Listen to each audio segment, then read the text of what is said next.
Hello, class 9 children. Good morning. So, today is Friday, and as per the routine, you have English language or English paper 1.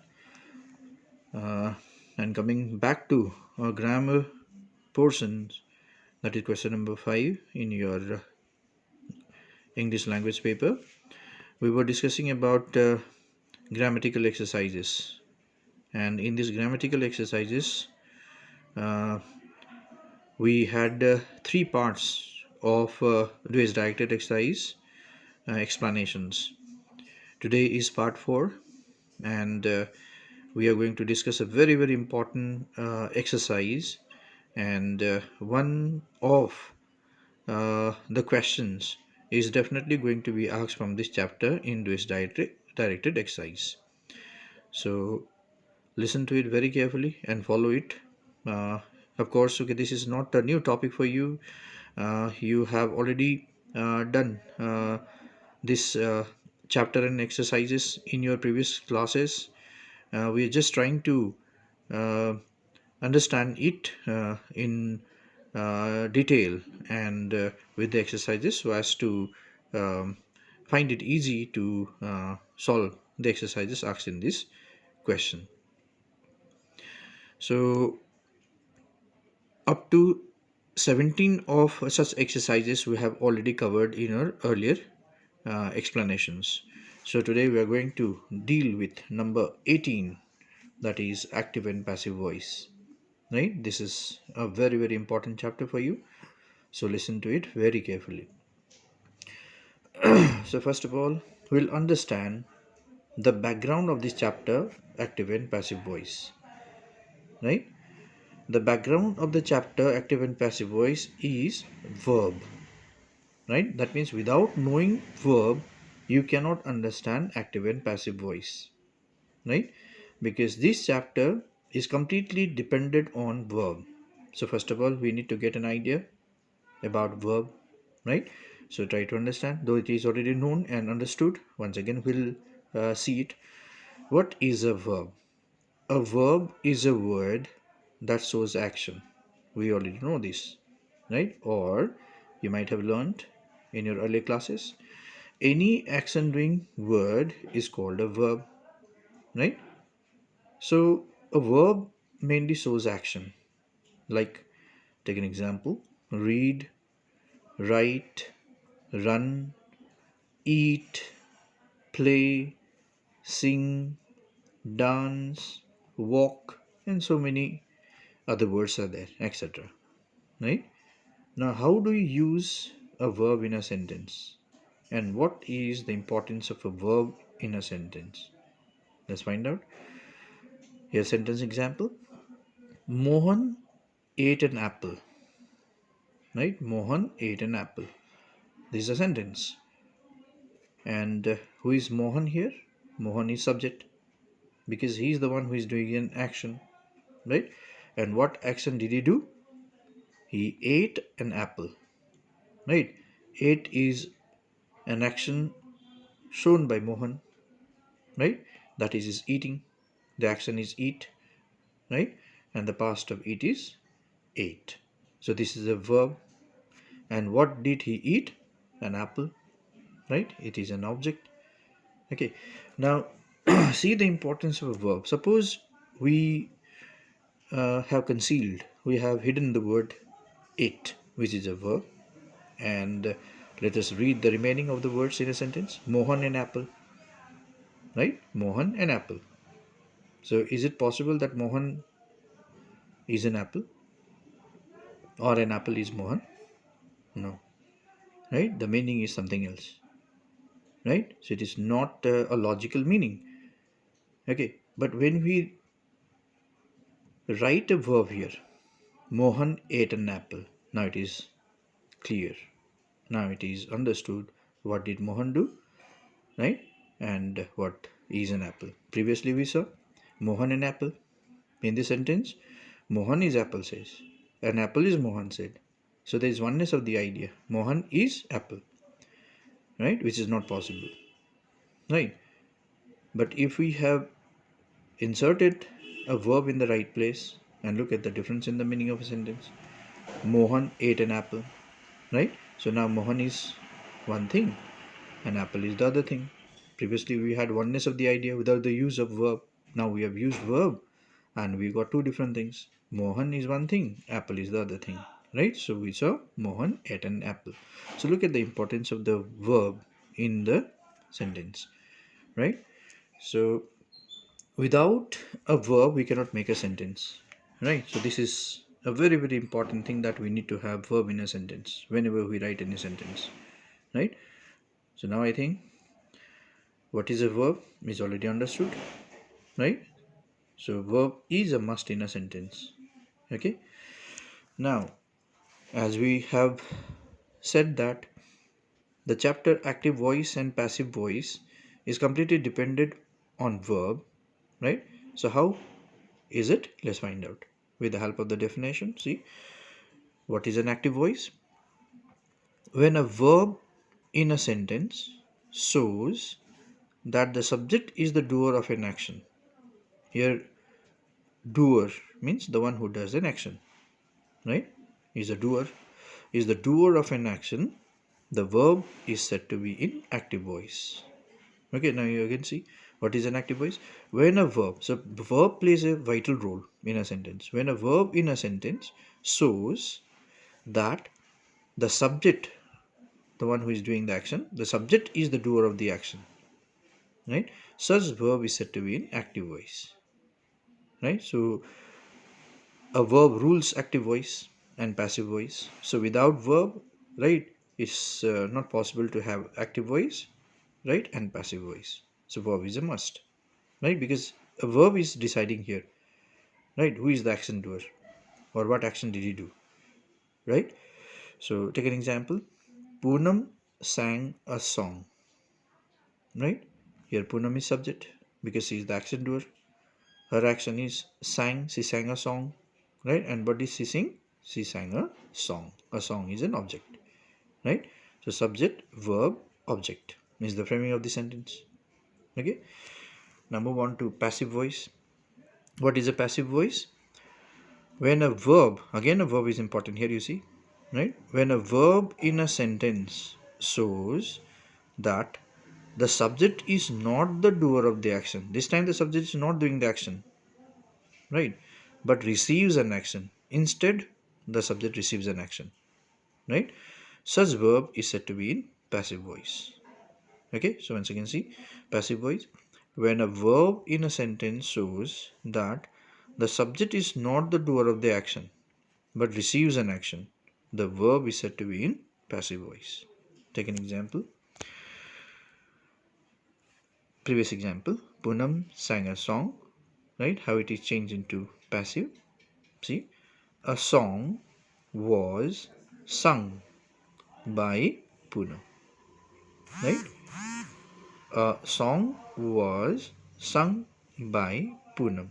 So a song is subject now, was sung is verb now, by is a preposition, and Poonam is object, right? So this is how it is changed, right? So this is passive voice. So hope you understood the definitions of active voice and passive voice.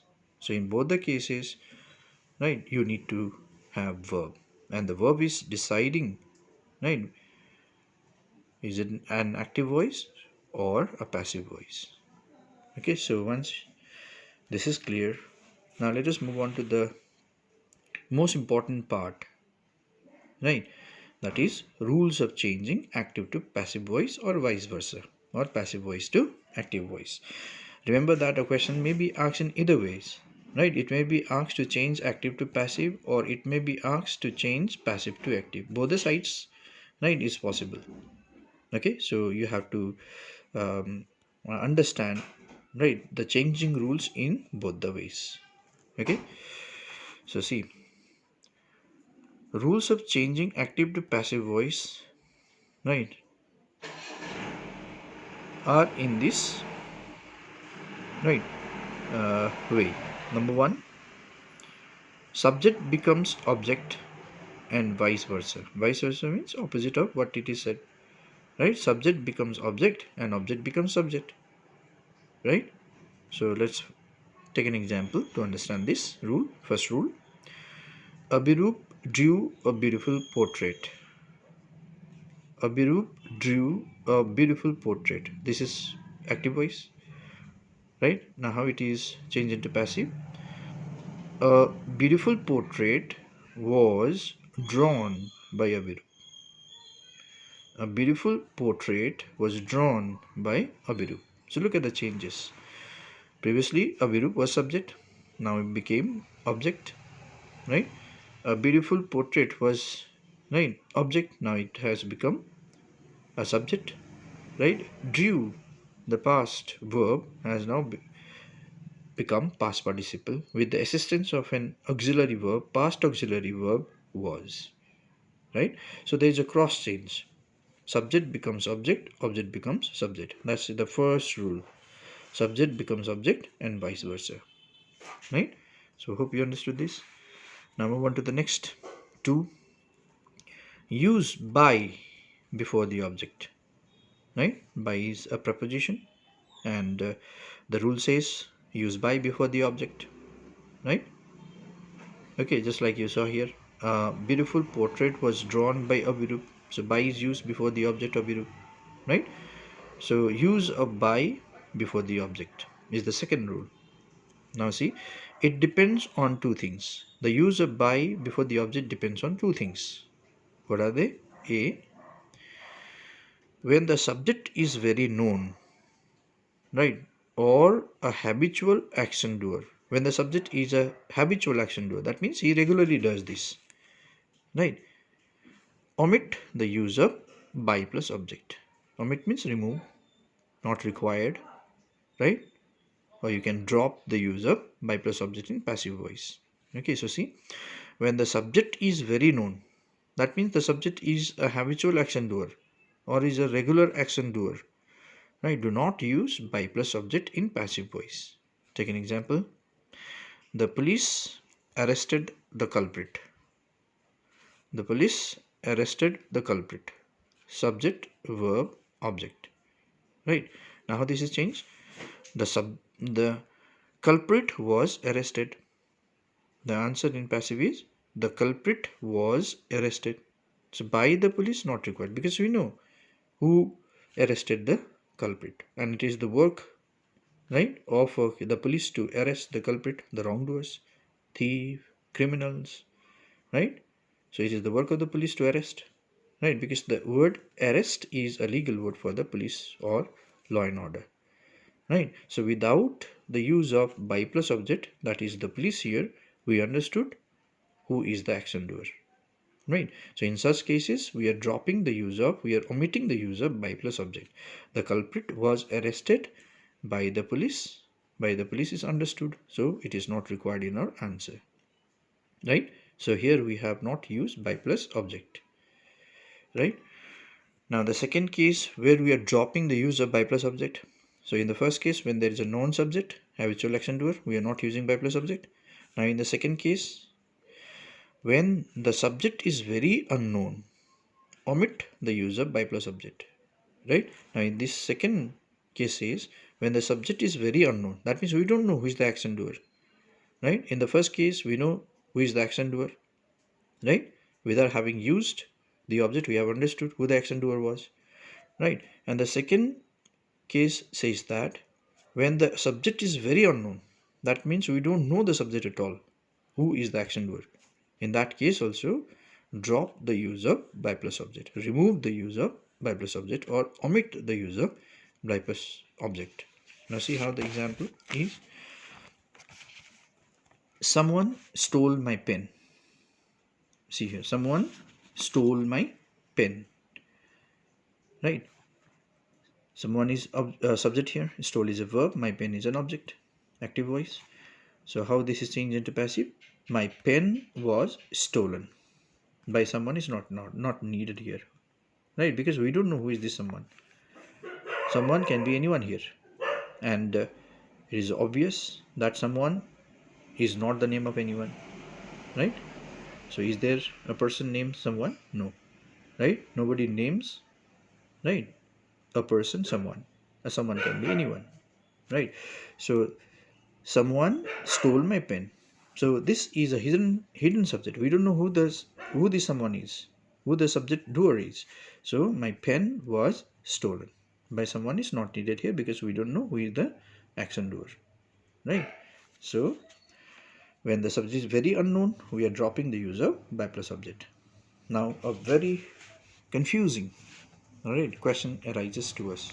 And what is that? Is someone always an unknown subject? Now this is what we must understand. Is someone, the word someone we used, right, and considered that this is an unknown subject. Now, is someone always an unknown subject? Is someone is always unknown to us, right? Now the answer is no, right?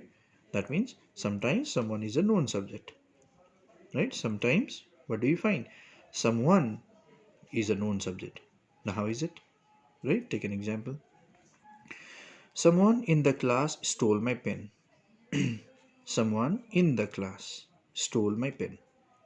Right? This is active voice. Right? How this is changed into passive? My pen was stolen by someone in the class. Now, in this case, we are using by plus object by someone in the class. Right? We are using it because, right, this someone is a known subject set because, right, who is this someone? This someone is somebody in the class, right? So this someone is in the confinement, right? Confinement means is locked in, right, in the four walls, right?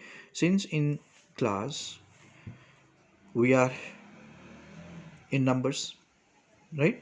Everyone has a name.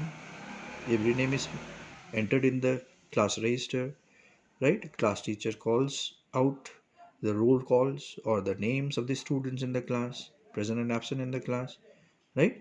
So now if this report reaches to the class teacher, right, and is asked to find out who has stolen, right, my pen, right?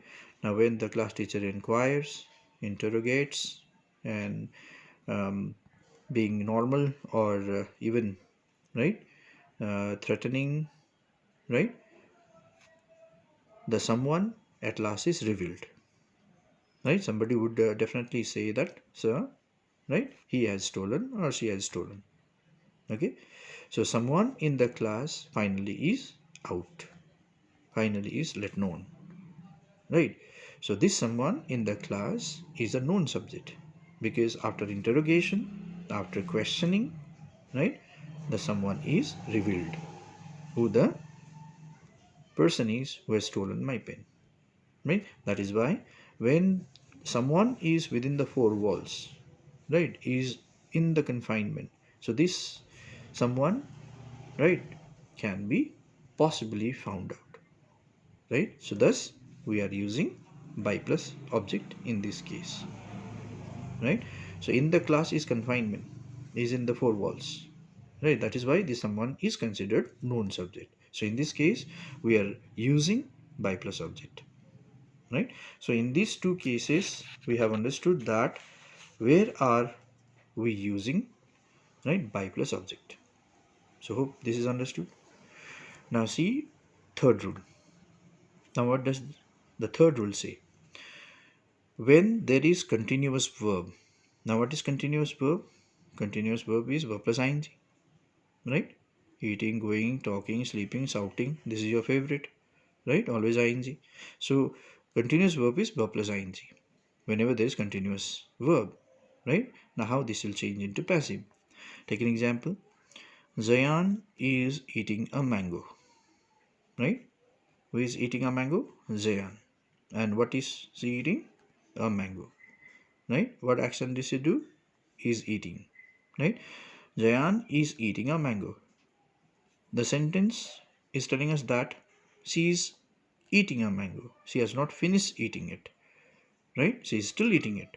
So Zayan is eating a mango. So this continuous verb, ing form, eating, eat plus ing, eating, right? So now when there is a continuous verb, how this will change into passive? So see here, a mango, which is object here earlier, now has become subject. A mango is, since mango is singular, is being. So whenever there is continuous verb, we have to use being, Now once we have used being, the verb eat becomes past participle, which is eaten, right? Eaten by Zayan, right? So a mango is being eaten by Zayan, right? So you understood? So a mango is subject here. Is auxiliary verb, right? It's a helping verb. Being is used and is compulsory whenever there is ing form, right? Plus past participle verb, the verb changes into past participle, plus by plus object in the places when required. So this is the mathematical formula in which your passive voice is changed, right? So see, now the next rule, number 4, change the personal pronoun, right? We have to change the personal pronoun also, right? This side active voice, the other side passive voice. Now which are the personal pronouns? I, he, she, they, we, it, you. They are all personal pronouns. Now how these are changed into passive voice, right? So I becomes me, right? I wrote a letter was written by me. Okay, he becomes him, he wrote a letter was written by him. She becomes her, she wrote a letter was written by her. They becomes them, right? They wrote letters, letters were written by them. We becomes us, we wrote a letter was written by us. It became it, right? It wrote a letter, the letter was written by it, right? It is possible in the case of computer. You becomes you, right? You wrote a letter was written by you. So these are the personal pronouns and how they are changed into passive. So it's the rule, you must change them according to this. Now move on to the next rule. Rule number 5. When there is has, have, had, they are all auxiliary verbs, right? And when do these auxiliary verbs occur in an active voice, how these are changed into passive? This is what you must understand. Take an example. Pratik has given the right answer. See here, Pratik has given the right answer, right? How this is changed into passive? The right answer has been given by Pratik, right? So when there is has used, how the formula will be? Mathematical formula, see, Pratik is singular, so as the right answer is only one, right? It is singular, so singular subject. So when there is singular subject, right, has will remain has, and we have to use been is a must, plus past participle verb, right? Given has become given, no change, plus by plus object. So the right answer has been given by Pratik. This is the formula, how it is changed. So singular subject plus has plus been plus past participle verb plus by plus object were required. Now move on to the next example with have. Pratik and Rahul, there are two people, that's why they are subject, plural subject, have given the right answers. Now answers plural. Pratik and Rahul have given the right answers. So how this is changed into passive? The right answers, since answers are here plural, right? So we have to use plural. The right answers have been given by Pratik and Rahul. The right answers have been given by Pratik and Rahul. So what is the mathematical formula? The right answers, plural subject, because not answer, right? Answers. So plural subject. So when there is plural subject, we have used have plus been plus past participle verb plus by plus object, right? Now move on to the next use of had. Had is past. Anjali had done the assignment. Anjali had done the assignment, right? The assignment had been done by Anjali. The assignment had been done by Anjali. So, subject, if the subject is plural or singular, when in the question had is used, we have to use same had in the answer in passive voice, right? Had will not change. Had will remain had. Subject, be singular or plural. If had is used in the question, use had in the answer, right? Plus been plus past participle verb plus by plus object in the places, right? If the sentence would have been Anjali had done the assignments, plural assignments, the answer would also be the same. The assignments had been done by Anjali. So whether it is singular subject or plural subject, but in the question if it is had used, the answer will also be had. Been plus past participle verb plus by plus object in the required places. Right? So hope this is understood. Now let's just move on to the next step of changing. Before it, see, when singular subject, use has. When plural subject, use have. And for had, we are using both. Singular subject, plural subject. Right? So this is what we have learned. Now move on to the next step of changing active to passive or vice versa. Number 6. When there is an interrogative sentence. Now what is an interrogative sentence? We have already discussed this in our previous class. It is a question sentence. Right? When there is an interrogative sentence, how this will change into passive voice. Take an example. Who broke this bench? Question mark. Since it is a question, right? We have to use question mark. Who broke this bench? Right? So what should be the answer in passive? Begin with by. By whom was this bench broken? Question mark. Right? By whom was this bench broken? We have a question mark. Right? Okay. So what did you learn here? In interrogative active voice, question mark will remain a question mark. Right? In interrogative active voice, question mark will remain a question mark in passive voice. Right? In passive voice also it will remain a question mark. So question will not become a statement. The question mark will not become a full stop. Right? It will end with a question mark. Question will remain question. This is the test. Right? And if you mistakenly don't use question mark, you are losing some marks from the answer. Right? So see. So by whom was this bench broken? However, this can also be said, right? This bench was broken by whom? This can also be the answer, right? But normally we use by before it. So by whom was this bench broken? This is a question. So question will remain question. So this is the other step. Now move on to the last step to change active to passive voice. When there is a modal used or when a modal is used. Right, how the passive voice will be. Now what is modal? Right, auxiliary verb. Prince, right, we are talking about modal, so it is, right, you're telling us about auxiliary verb. Right, now what is an auxiliary verb? An auxiliary verb is a helping verb. Right, it helps the main verb. Right, it is a supporting verb. Right, it helps the main verb, it supports the main verb. Now auxiliary verb or helping verb, right, is of two types: primary auxiliary, modal auxiliary. Primary auxiliary, modal auxiliary. Now which are primary auxiliaries? There are many: is, was, were, do, does, did, am, be, has, been, have, been, and so many else. Right? Are is also left out, etc. These are all primary auxiliaries. Now what are modal auxiliaries? Can, past tense of can is could, will, would, may, might, shall, should, need to, ought to, must, etc. These are all modal auxiliaries. So these are the two types of auxiliary verbs.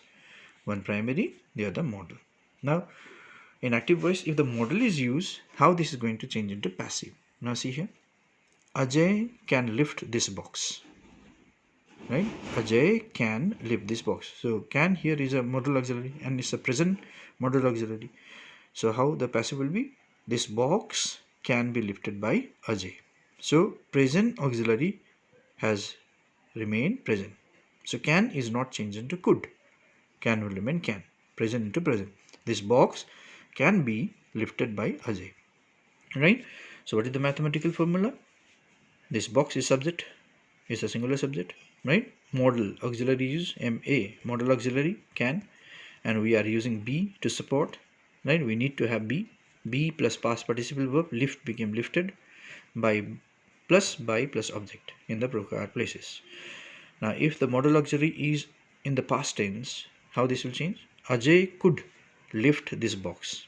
Ajay could lift this box. So what the passive voice? This box could be. So could has remained could, right? This box could be lifted by Ajay, right? So this is the mathematical formula. In this formula, this is changed. So we have understood active and passive voice today.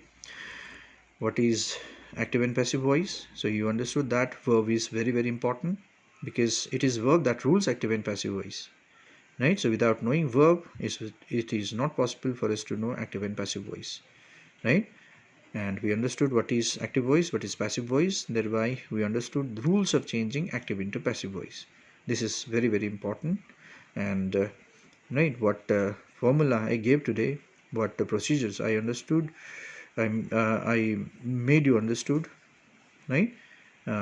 This is perhaps nowhere said in your grammar book, right?